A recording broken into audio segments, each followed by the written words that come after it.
of slavery in the United States.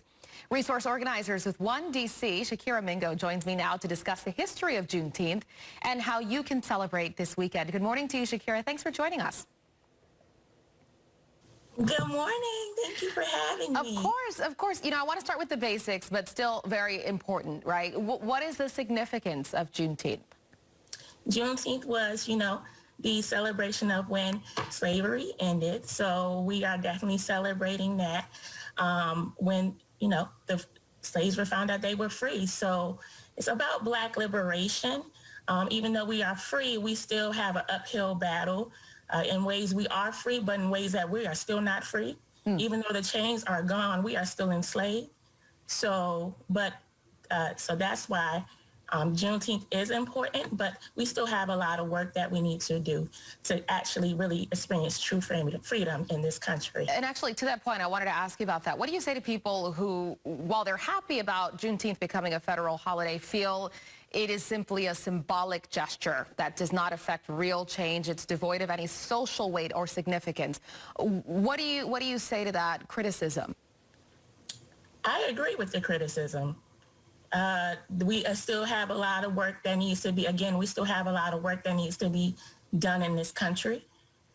So yes, it is a symbol that, is a federal holiday now, but there's other things that we need as well, that legislation that needs to be passed that can really signify true freedom for the Blacks and Black liberation in this state and in this country. And I know, Shakeara, for a long time you've been on the ground trying to affect change in different ways.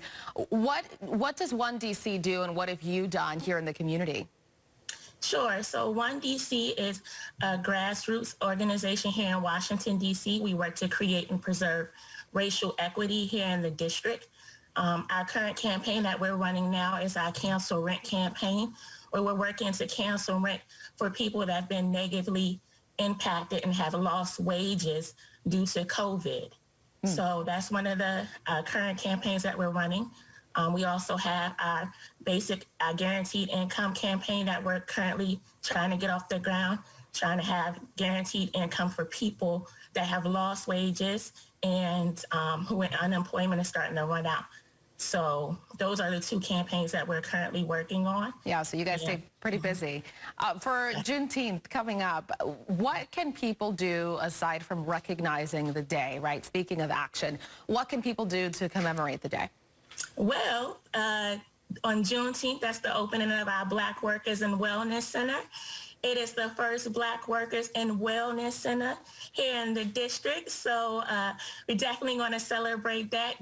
One DC purchased the building on 2500 Martin Luther King Jr. Avenue, debt-free. Through grassroots organizing, we was able to continue to raise the money to purchase this building debt-free, to renovate it debt-free, and now we are opening it debt-free on Juneteenth to celebrate the liberation of our people, because true liberation is no debt. I love that. So we are going to celebrate that. Really quickly, give me your contact info so that people can reach out if they want more information, or just contact One DC, that information. Yeah, so if you are interested in coming out, our event is on Juneteenth from 11 to 5. If you are interested in donating and being part of One DC, our website is www.onedconline.org. Okay. We're on Twitter, we're on Instagram, so holler at us, and I look forward to seeing y'all this Saturday for the party. Woo! All right. I'm so happy to hear the progress that you all have made in this accomplishment. It really is a big deal. Shakeara Mingo, organizer with One DC. Appreciate your time this morning. Thank you. Thank you. All right, Steve, I'll send it over to you. All right, thank you very much.